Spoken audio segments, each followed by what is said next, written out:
This is why choosing the right paper is so important. If you are a printmaker, a photographer, or an artist, or just anyone who prints their creative work onto paper, then it's really important that you understand why choosing the right paper for your work is so important. In this video, I'm going to be talking a little bit about the different factors that come into choosing a paper type, why you might choose a particular one, and how it's going to help you elevate your work.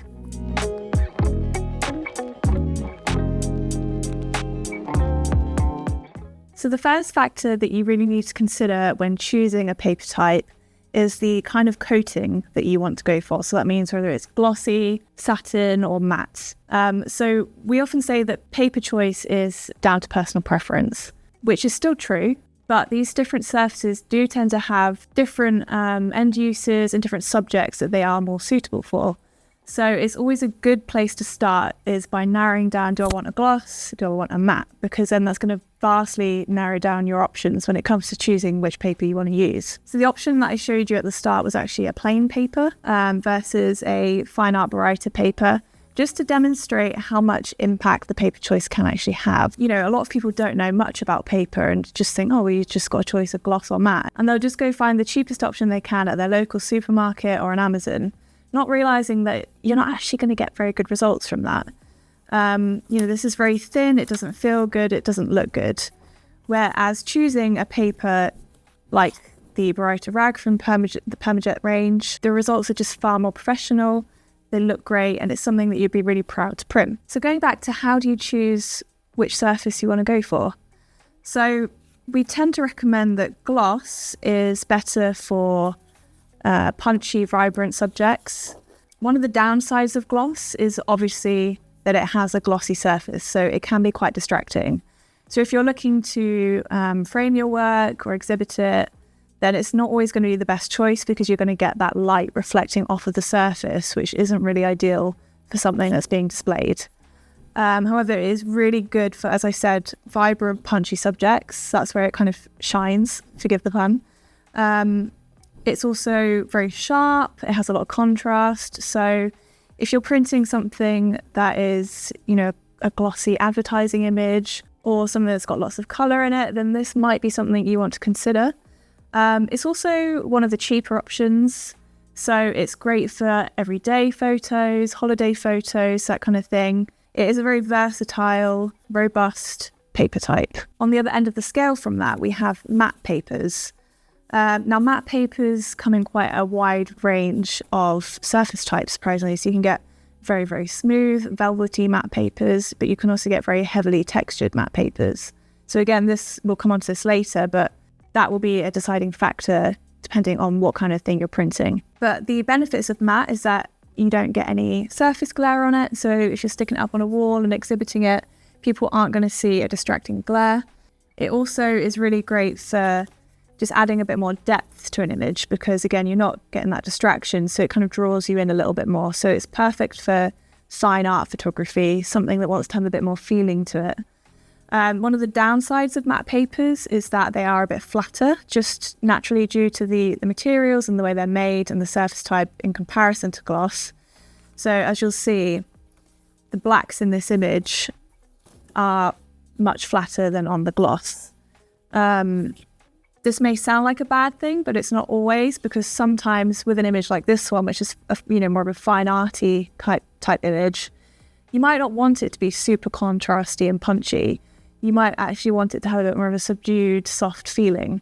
It is just highly dependent on the subject and what you're trying to get across with that print. So coming on to the third option, which is the kind of middle ground, semi-gloss, luster pearl papers. So they come in lots of different names. As I said, pearl, which is more of a smoother finish. You've got luster, which has more of like a stippled kind of texture to it. But they're all in the essentially semi-gloss category and sit between gloss and matte. So as I said, these are what we call the best of both worlds because you get kind of benefits of both matte and gloss papers. It has a much less reflective surface, but you still have that slight sheen to it and you get the benefits of the extra contrast. It's much more punchy, vibrant compared to a matte paper. So these are a really nice option for someone who does want something that's not too shiny, but still has that impact without, the kind of the subdued look of a matte paper. Now, I've printed this same image on all 3 papers just because I wanted to demonstrate the effects that choosing a different surface can have. So as you can see, this is quite what you'd call a fine art image. So naturally, I would personally choose a matte paper for something like this. Now, this one is actually our etching rag 310, which has a slight texture to it. And I picked that because this image has a very textured background. So you kind of want to enhance that a little bit. It just adds more of almost like an emotional tactile feel to it. When you hold it, it looks more, it's hard to explain really without seeing it, but it just looks more like a fine art print and something that's more a piece of art rather than a glossy photograph. But however, I did want to demonstrate that because the flower's got such vibrant colours in it and the oranges, it does actually come to life on the gloss, and in particular the brighter paper. This is Brighter Egg 310. And I think this one actually shines the most, not in terms of the surface, but in terms of just standing out, because I think you get the really nice dense blacks, but you also get not too much distraction from the gloss, which is important because you've got all this texture. You've got the really nice vibrant colours, lots and lots of detail, which is one of the benefits of the fibre-based papers, is they have lots of nice sharp detail in them. Whereas some of that does get a little bit lost on the matte paper. It's a little bit softer, not as colourful. But I think this is an example where it would come down to personal preference, and what the photographer wants to get across in their print. Do they want to enhance the colours and the contrast, or do they want it to have a nice soft fine art feel? So that's where you can help yourself by narrowing down, right, okay, I want to choose a matte paper because I don't want it to be distracting when it's on the wall, and I want to enhance the textures. Or you could say, well, I want to display it on the wall and not have it too glossy, but I want it to look really vibrant and grab people's attention, which is when you would go for something like the brighter range. So that is why it's so important to consider the surface type you want first as your kind of starting point when choosing a paper. So going into more detail on texture, because that's quite an important thing when looking at matte papers, is if that's something you decide to choose, you are going to be faced with a lot of options. Smooth mattes, you've got textured mattes, you've got all kinds of different types of textures. So the next thing you want to do is decide, right, do I want my subject to be on a smooth paper or a textured paper? So I've got an example here of the kind of things you'll want to look out for in your particular image when choosing between these. So usually we would say that you'd print textured images on a textured paper because you want to enhance those textures. So for example here, this fox has got some really nice texture in its fur, which might come to life on a textured paper. However, with this particular image, because it has such a vast amount of just smooth colour with no detail, so you've got this big expanse of sky here, you've got all the grass here, which is actually out of focus and been softened, so it's just a big block of colour.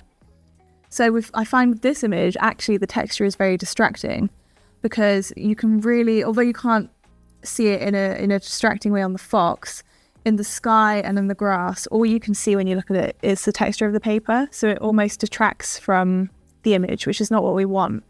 You want a texture to enhance your image, but not be, solely what people are looking at when they look at the print. You don't want them distracted by that texture, which is what it's doing in this case. You can see all the bumps in the texture in the sky. Whereas printing it on a smooth matte paper, which is still a fine art option, it's still got a really nice high quality feel to it. It's a cotton paper. This is the Smooth Rag 310. So it's still, it's got that really nice soft look to it. However, the smoothness of the matte is not distracting from the fox, which is the main subject. So it's keeping your viewer's attention in the right places, while still giving a really nice high quality look and feel to it.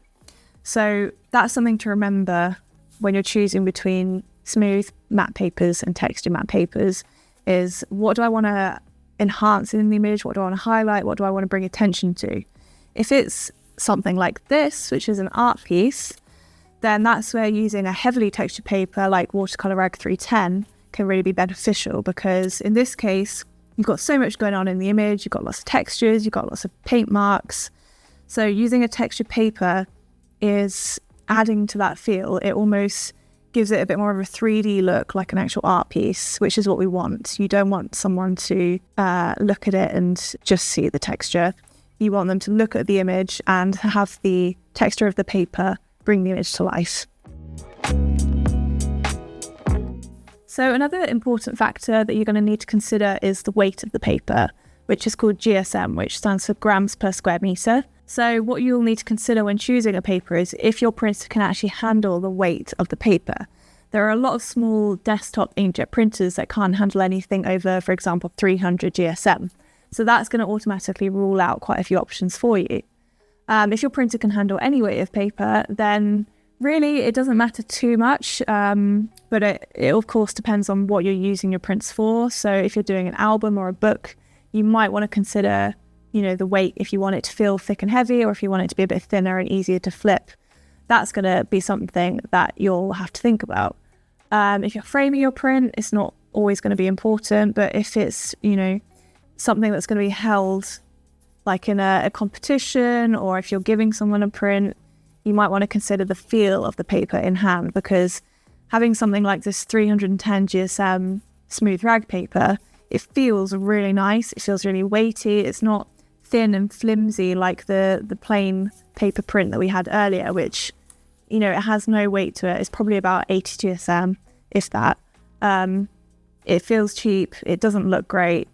Whereas this is a really nice, firm to hand paper. So that is just something you might want to think about when you're choosing your paper type. So one of the other factors that people will consider when choosing their paper is whether it is archival. So you've got the digital photo range in Permajet's range, which is your kind of everyday resin coated papers. Now these aren't archival. They will still last for a good amount of time, especially if you're using pigment inks, and if they're displayed in the correct way, but they aren't acid free and they're not OBA free. So it means that they will eventually break down. Whereas we have the fine art papers, which are made from 100% cotton, alpha cellulose, which are materials that are acid-free, lignin-free, and we also have OBA-free options. Now, OBAs are optical brighteners, which are added to the papers to make them look whiter, because paper is naturally more of a yellow tone. So you'll notice that a lot of the papers will have different base tints. So you can have a really bright white paper, like the gloss, and you can have something that's a bit more of a natural white, like the watercolor rag. So if you compare something like that side by side, you'll see some papers have that really stark, bright white look to them, and that is because they have OBAs, which lifts the whiteness. Whereas fine art papers, which tend to have very minimal amounts of OBAs in them, or none at all, so they will have more of a creamy white or a natural white, or even sometimes quite a warm white base tint. If you're doing prints where it's really important that they need to last for a very, very long time, or if it's something that's being displayed on the wall, then you might want to go for a fine art paper or even an OBA-free paper, just to ensure that it does last for years and years and years without any fading or yellowing. Now, something I also touched a little bit on there is the whiteness of the paper, which again is another important factor when you're choosing a paper type. If you're printing something that is really colourful and bright and punchy, you might want to put it on a paper that has a brighter white base, because it's going to help the colours stand out. It's going to help it look much more vivid. However, if you're doing a fine art print or something that's got much more neutral tones, like this image, for example, then something that has more of a natural white base and isn't going to interfere with the colours of your image, that's going to be a better choice, because it has a bit more of just a natural look to it. It's not bright and in your face. So another factor that comes into play when you're choosing a paper type that a lot of people don't actually realise is that the kind of printer you have can affect the way your prints look. Now, what I mean when I say this is that if you have a dye or a pigment-based printer, that may affect the kinds of paper you want to use. The reason for this is that these inks interact with papers in different ways. So dye-based printers actually tend to look a little bit better when you print on gloss papers. Now this is because the dye inks actually settle down into the paper, whereas pigment inks sit on the surface of the paper. So I don't know if you're actually going to be able to see this very well on camera, but comparing a print I did on the Pro 200 with the Pro 1000 from Canon, you can actually see quite visibly in person that the gloss print looks a lot better on the Pro 200. It looks, I know it sounds silly, but it looks more glossy. You can see the gloss surface of the paper on top of the image, so it looks really nice and shiny, really crisp. The print looks like it has just settled really well on the paper. Whereas the Pro 1000, whilst it's still a really good print, the ink, you can actually see it sitting a little bit on the surface. You almost get a little bit of what you call bronzing, where the ink kind of stands away from the paper a little bit. So it also isn't quite as vibrant as the dye ink, although it's not noticeable to the eye really. Both prints do look really good. You know, don't let it put you off if you've got a Pro 1000 and think, oh, well, I shouldn't use gloss paper. It's not going to look very good. It is. It's still going to look great. However, dye printers do just interact with gloss papers that little bit better. I find this is a lot more notable as well with our metallic papers, like the titanium gloss. They just tend to shine a little bit better with dye inks because the metallic base is a lot more visible through the ink because it's sunk down into it. This is also something to consider with matte papers. So matte papers are the opposite, where they interact with pigment inks a little bit better. So if you're someone who's doing a lot of fine art prints and matte prints, then you may want to consider getting a pigment printer for that reason. And again, it's probably not going to be visible on camera, but in person, I can see very, very subtle differences where the Pro 1000 prints look just a little bit more vibrant, slightly deeper blacks, a little bit more contrast. Now, that might also be because the Pro 1000 has more inks in it, so it's a better printer anyway. It's going to get better color, but it is just slight noticeable difference that you should consider if you're choosing a printer, really. You know, and if you're not sure whether to go for dye or pigment, then that's something you might want to consider first before you make that purchase. Now, this one is easy for me to say because we are Permajet and we're a paper brand, but it is really important that you choose a brand that is dedicated to producing paper, because they're going to care more about the quality of the paper. They're going to care about you getting good prints. Making paper is what we do. It's what we're really good at. So going with someone like Permajet, you know that you're going to get good paper, you're going to get good prints, and that's really crucial. Paper manufacturers like Permajet also produce ICC profiles for their papers, which is another really important thing. If you don't know what ICC profiles are, we have lots of resources that explain what they are and how to use them. They're really, really important because they will help you get prints like this where the colours are accurate and they look exactly as you would expect when you print them. If you're someone who does a lot of prints and you think, oh, it's too dark or the colours aren't quite right, and you're not using ICC profiles, then you should definitely do that. People like ourselves, we offer a free ICC profiling service where we do generic profiles that are readily available to download from the website, or we do a custom profiling service, which means if you're using Permajet paper, we will create you a custom profile for free, which is dedicated to your specific printer and the paper that you're using. That is to help you get really good results. Another thing to talk about is the cost of the paper. So we understand that fine art papers can be quite expensive, but you're getting what you pay for. You know, if you pay more for paper, you are going to get better end results, which is the most important thing. You know, if you're a photographer, you probably pay thousands of pounds for a lens for your camera, but that's because you know that you're going to get much better results if you pay more for that lens. You're going to get sharper images, you're going to get better apertures, and it's going to help you improve your photography because that lens is the vessel to getting good images. Now, it's the same with paper. If you use a cheap paper, it's not going to look great when it comes off the printer. If you use a higher quality fine art paper with really good 100% cotton materials, yes, you are paying that little bit extra for it, but it's going to improve your prints hugely. and you're going to be so much more happy with the results that you get. My final word of advice would just be to remember that printing is an art form. It's an extension of the creativity that you are producing in your art or your photography. If you think, oh, it's just paper, it doesn't matter, I'll print it on a plain matte paper, you're not going to get the best results that way. You want to look at your image and think, what's going to really enhance this element? What's going to bring this out? What's going to make that look better?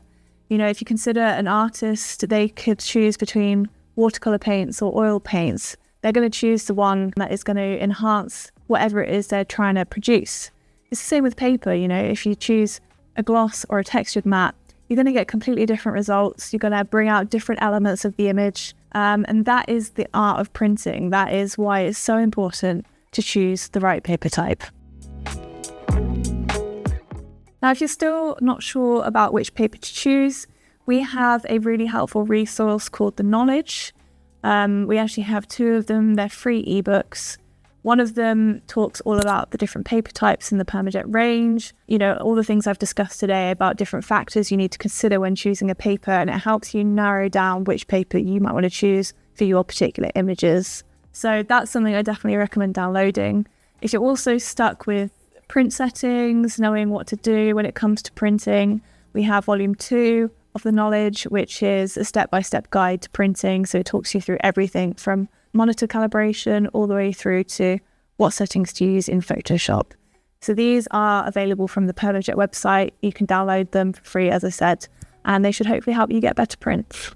We also have Permajet test packs, which are available for each of Permajet's ranges. So they contain a couple of sheets of each paper type, so you can try them out, see what you like. We always recommend these to people who aren't sure about what paper they like or which paper they want to go for. So it's a good way to print, for example, the same image on every paper type, and then you can compare them all and say, well, I like this quality about this one, like this quality about this one, and you can hopefully narrow it down to 2 or 3 stock choices that you might want to use for your everyday printing. So if you're new to printing or again just unsure, that's a really good place to start, is with the test packs, just to get a feel for how those paper types interact with your images. Those are readily available from the Permajet website. We also have lots of resources on there to help you learn more about paper choices and printing. But also, if you ever need advice, don't hesitate to get in touch. Leave any comments below with any questions you may have, and we'll do everything we can to help. Thank you for watching, and don't forget to subscribe.